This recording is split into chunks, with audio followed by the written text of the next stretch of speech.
Hello again, everybody, and welcome back to the Accelerator with Michael Conniff. That's me. I'm your host here and on the companion podcast, The Angel. We are here on all the major podcast platforms, Apple, Amazon, Audible, and so on. Also on YouTube and Spotify. But most of all, we want to point your attention to Substack, where you can find the Accelerator and Angel, all of the podcasts. We're delighted to have you in any case, and also want to remind you to subscribe and recommend, and tell us you like it, and feel free to contact us too. Today we are joined by Scott Jablonski. He's the founder and CEO of 77 Analytics. Hello, Scott. Thanks for joining us today. Really appreciate it. Thank you for the invite. Great to be here. So you have done so many things. I actually was particularly excited to see that you were spearheading some sports ventures at Harvard Business School Angels, I guess is the right way to put it. That's correct. Always happy to talk about sports. But first, I want people to know more about 77 Analytics, because I know you do work with a lot of startups and you have kind of a unique consultative role and take on other roles as well. So how would you describe what you do, and maybe give us some examples? Yeah, thank you, Michael. So I've had 77 Analytics since 2015. So it's now been 8.5 years. There's really two pieces to it. There's consulting and then there's advising. And the consulting is working with well-known brands on their strategic issues, operational issues. But the advising piece is working with smaller companies, pre-seed to Series A or Series B. And it is a lot more stuff to work on with those younger companies. But that's exciting to me, right? It's not just doing one thing and punching one widget. These founders are usually very bright folks who just need a little bit of help and guidance in navigating what it's like to found a business, to organize a business, and grow a business. So again, I've been doing that for 8.5 years and have really enjoyed it. So what do you find they have in common in terms of problems? Let's start with problems, and then we'll get to solutions. But are there some things that you see over and over, Scott?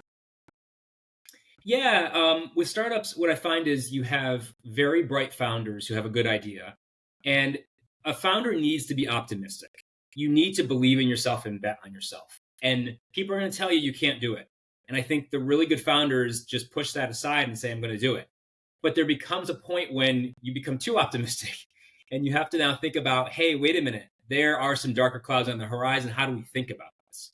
So in my experience, I think the good founders that I've met, whether they be younger company founders or very successful people who've had large exits, know what they don't know.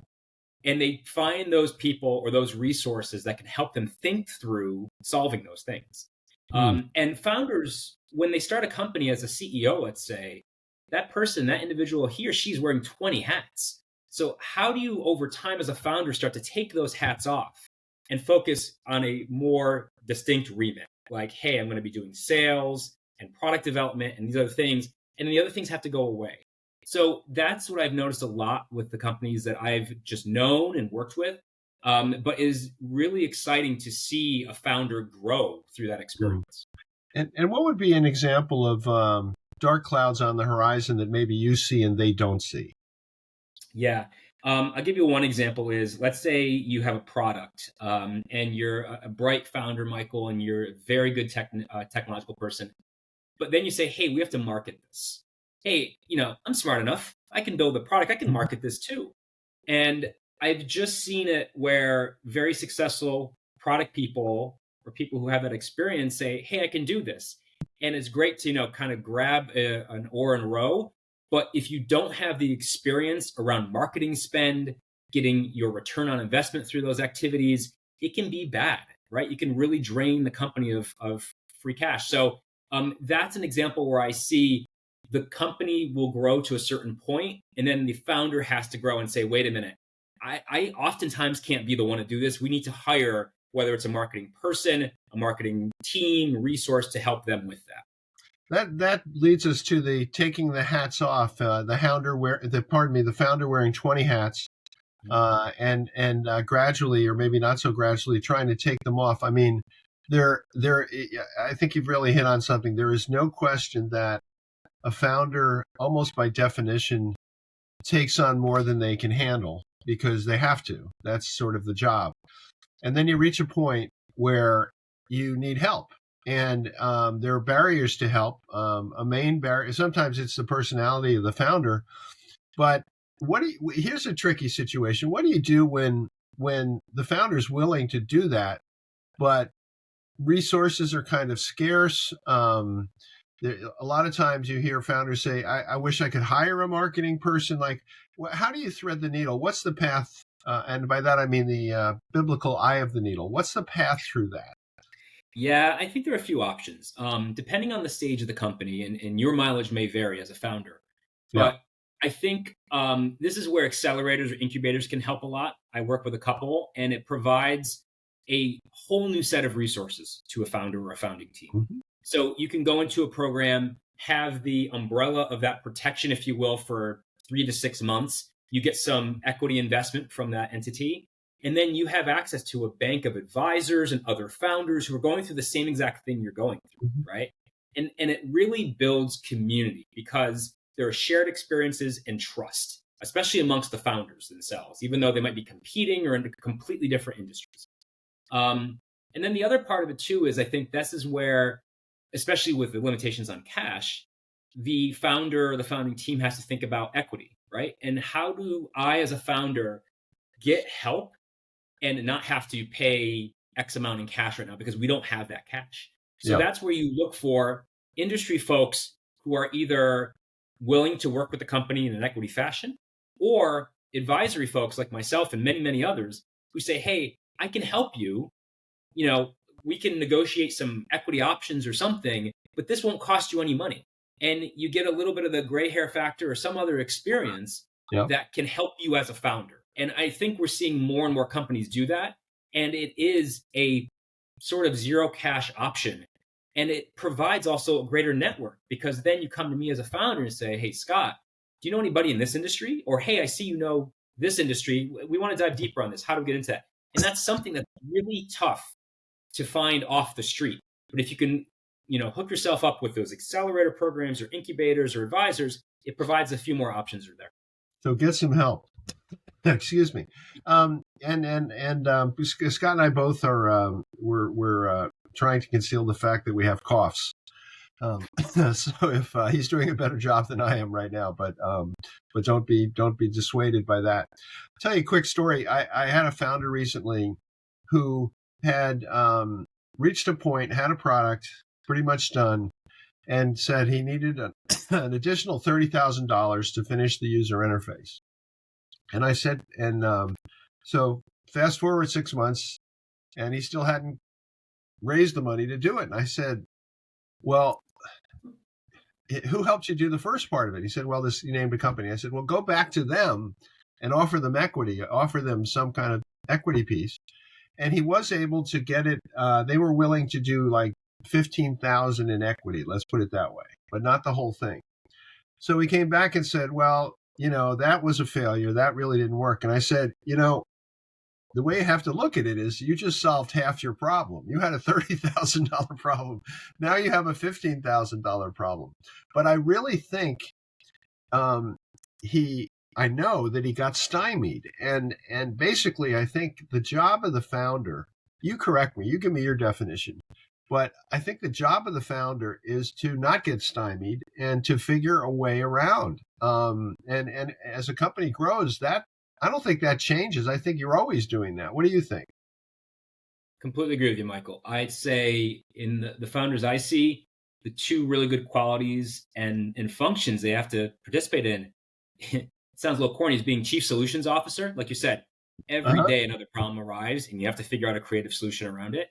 And then the narrative piece, the chief narrative officer, because ultimately when you're trying to sell your dream to other employees, partners, clients, institutional investors, angel investors, you need to have that narrative buttoned up to say, hey, this looks like a mishmash right now, but here's where the ship is headed. And I or my team or whomever are the folks to get you there with your investment, whether it be time or money or other resources. And you mentioned, Scott, that you have worked with 2 accelerators. Tell us who they are and how that's kind of played into the way you think about this.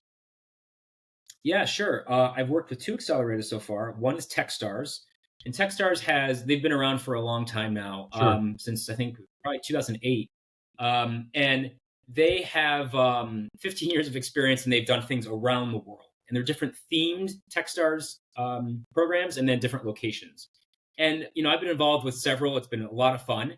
And the second one I work with, second accelerator, is Cal Berkeley here in the Bay Area where I am. I'm based in San Francisco. They have an accelerator called Skydeck, and Skydeck has been absolutely terrific to work with. So Skydeck gets into more deep tech and many, many areas of technology. And you get to meet, and this is important to me, you get to meet people who are a lot smarter than you. I want to be the dumbest person in the room, and that's a great place to do it. So with both accelerators, what they are doing is they are having application processes, and they're weeding out a lot of talented people, and they're getting to kind of the cream of the crop. And so now Techstars programs kind of, the duration of them shift from program to program, but usually they're generally a few months or so. And then Skydeck is 6 months. So what you get to have there in both of those accelerators is the chance to be an advisor or a mentor to work with these companies and get to know them over 6 months. And it is shocking how much these companies and these founders grow up in 6 months. They walk in saying, we're going to do X, and they feel very confident about it. And then they realize maybe that's not the way we should do it. Or there are shifting macroeconomic things going on or technology things going on. And it's been a lot of fun to be around so many people who are so passionate about their jobs. And I mean that at the accelerator level, but also the founder level. These founders have a very, very difficult process. You basically get into a boat with a hole in it and keep bailing water out until you can get it seaworthy. And just to watch people who are so passionate about their jobs and so happy. I mean, look, there's disappointment at times, but so happy to go to work every day and keep trudging through. Like, that is really inspirational. So if I or other advisors can help, then all the better. And for me, you get to foster that relationship over some months with these founders. And then there's sort of a love connection made at times. And you say, hey, actually, you have a really interesting idea. My background could be helpful. And you just kind of talk more and more. And you say, how can I help you? And then you become, on their advisory board or their official board when they have one. That's really the fun part of it. Let me ask you right about that moment. What would be an example of something that happens right at that moment, where you decide as an advisor that you're going to stay involved? Because I'm in a similar situation frequently where, you as an advisor, and we normally talk about this from the founder side, but as an advisor, you're sort of at a point where it's fish or cut bait in a way, because it's your time. You ideally will have some form of compensation, whatever that might be. But it's difficult to continue without any kind of a more formal relationship. Have you found that? And what makes you decide? You said, you called it falling in love. And I think that's such a great, analogy, because in a way if it's almost like, I feel if you don't fall in love with them, you shouldn't work with them. Well, yeah, because ultimately, whether I'm an investor and I put our hard-earned money into that company, or I put my hard-earned time into that company, right? It's an investment either way.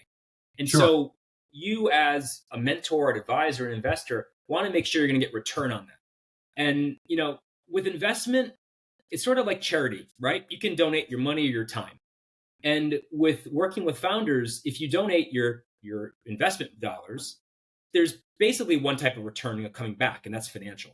I put X into the company, and I want to see it be 5X, 10X, 100X. Okay. Yeah. But when you're an advisor, it's different. And this is what I found. Your returns come in different forms. Yes, it could be financial because you have equity options potentially, you're on the cap table, and hopefully the rising tide lifts all boats. But it's also, I get to learn from really smart people every day. And they are pursuing things in deep tech that I haven't had experience in. Now, I might have complementary experience, and that's like any good partnership or relationship. Both sides profit.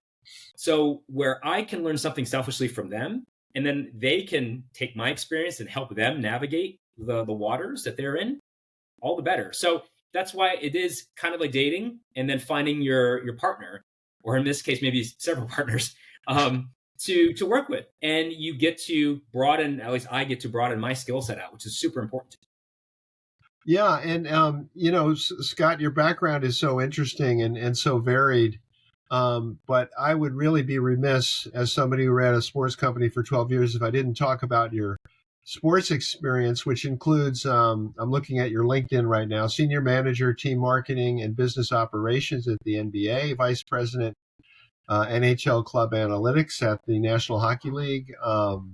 You also were general manager for 3 leagues, NFL, NBA, and NHL at StubHub, and had additional jobs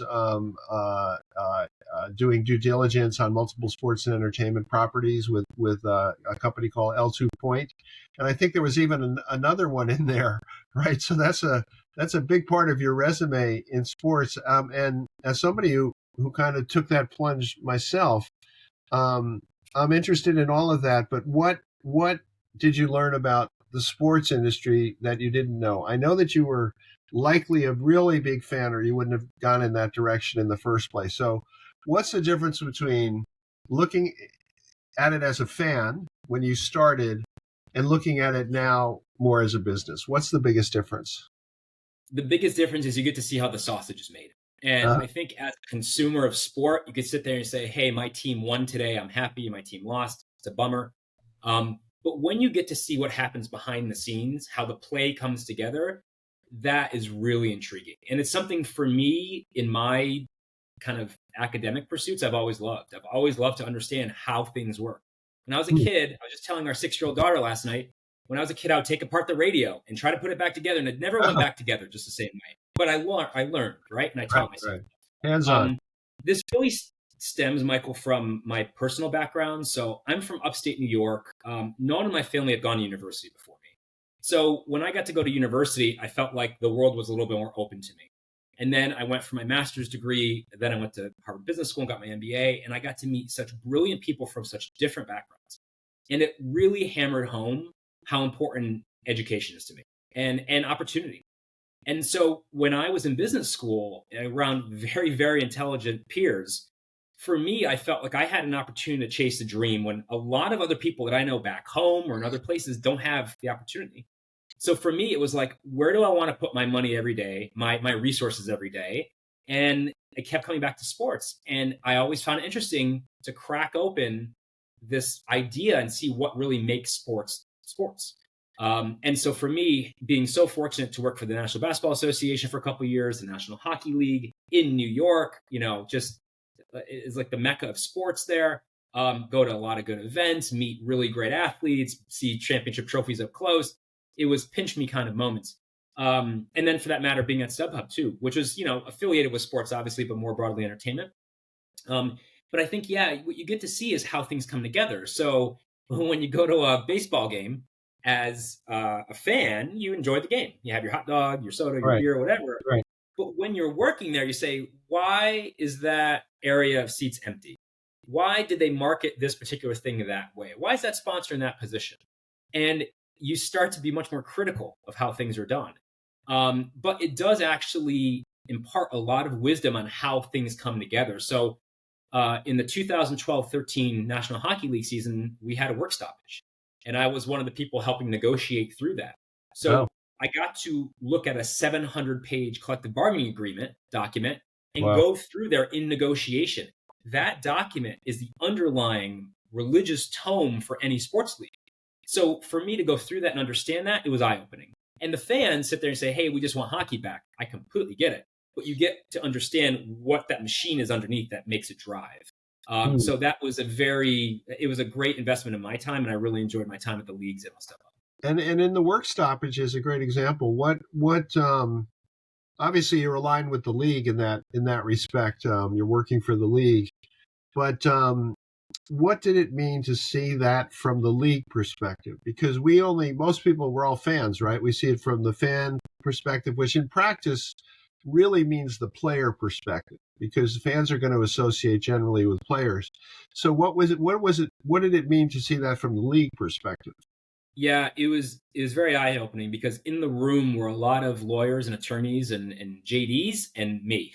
So I was definitely the black sheep in those discussions. But it was so insightful to see how things were thought about.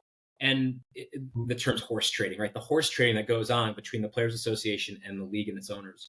Um, But what you get to see though is that the discussion, the arguments are about the entity as a whole and how it lives going forward. Mm. Can we as a league with its teams and owners and players and venues and fans, can we exist in the current model or does our model have to change? And collective bargaining agreements are typically 5 to 10 years. And you have to look out 5 to 10 years and say, what does this hold for us?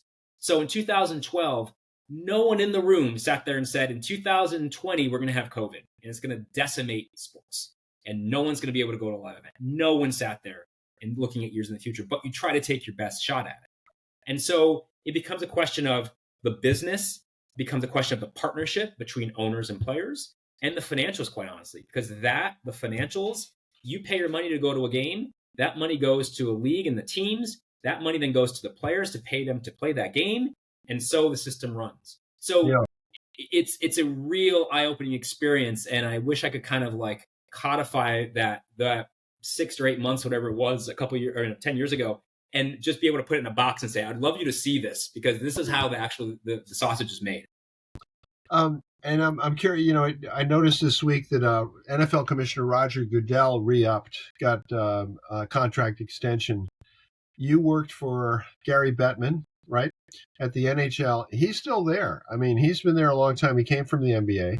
And my guess is you, based on my mathematical skills, you worked for David Stern at the NBA. So these commissioners are perennial. They're evergreen.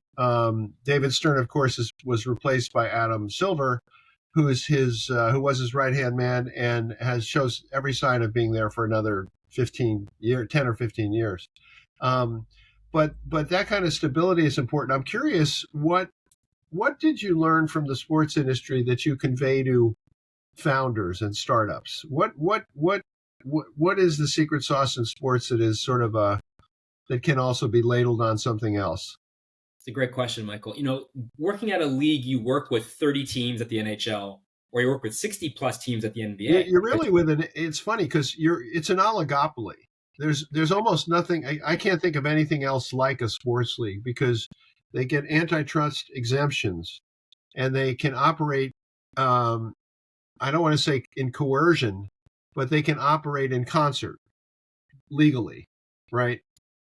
Right. And so you're working with all these teams at the same time. And at the NHL, you can have the number 1 team in ticket sales call you with a question, and the number 30 team, or now 32 team, call you with a question. And you're literally sampling the whole gamut there. Or the 7 teams in Canada who have a Canadian dollar versus the other teams that have an American dollar. Sure. And at the NBA, when we were there, it was not just the NBA teams, but also the WNBA. And then the now G League teams, the minor league teams. So to go to the New York Knicks in Madison Square Garden and then go to Erie, Pennsylvania, it's 2 different universes altogether, right? But, so working really from my perspective and all my peers' perspectives, I think, working with all these teams was just such an eye-opening experience. Because what you get to see is 32 teams or 60 teams, whatever, all trying to do the same thing. They're all trying to win a championship. And they're all trying to bring a great fan experience to their fans who come in the arena or who, consume virtual content, what have you. But you get to see how many different paths they take to get there. And there's no roadmap. And I think that's the really pertinent point I mentioned with the startup founders I advise is that there is no roadmap.